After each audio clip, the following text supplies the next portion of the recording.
Hello everyone, it's Jackie here.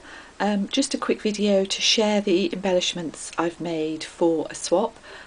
These are photographed on my blog and I said I would try and show them a bit more detail by video, so here goes. First one is a hanging embellishment. I've just mounted it on the card to present it for the swap. This one is layers of matte board which I've coloured with distress inks, stamped and just glued together, and I've put some charms on the bottom that I've made just for accent.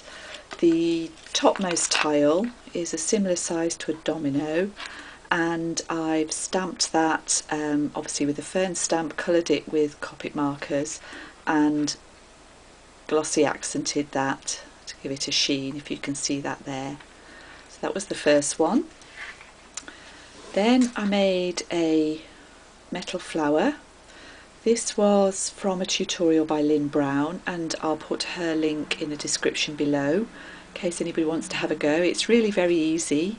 The metal is die cut and it's a paper artsy die cut, 3 different sizes of flower. You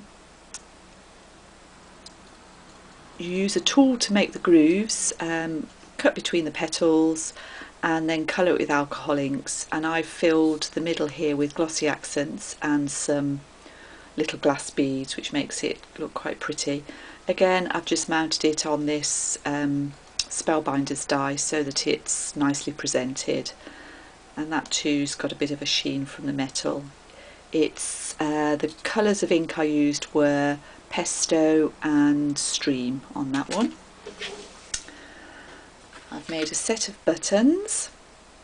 This is using a Marianne Creatables die. This one's quite small. This probably took me the longest to make. The buttons are cut out of 5 layers of card, each of which then you just glue them on top of each other. I don't know if you can see the dimension there.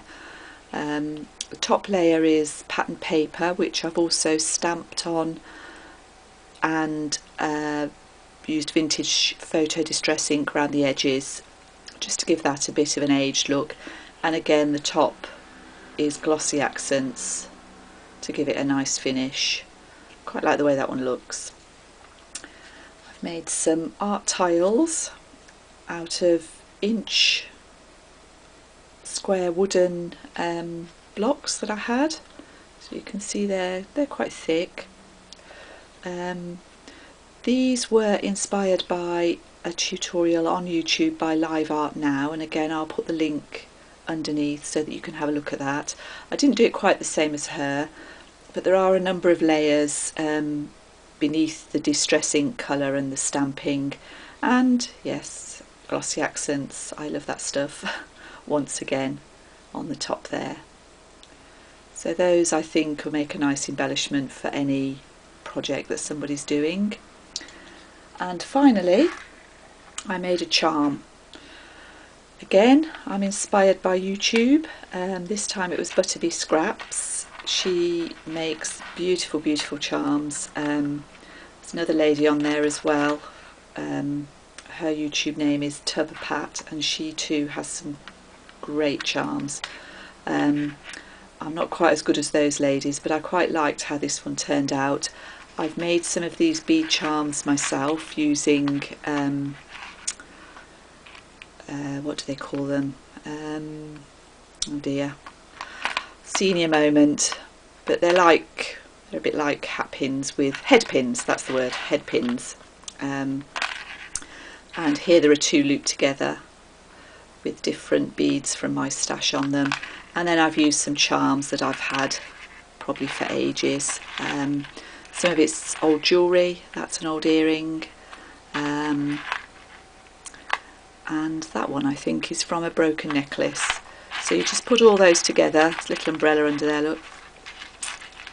It's quite cute. And that makes a lovely embellishment for anybody that makes books, mini albums, anything really, even a handbag charm I guess, although it's a bit rattly. These will be for my partner, so I hope whoever it is likes them. Thank you for watching.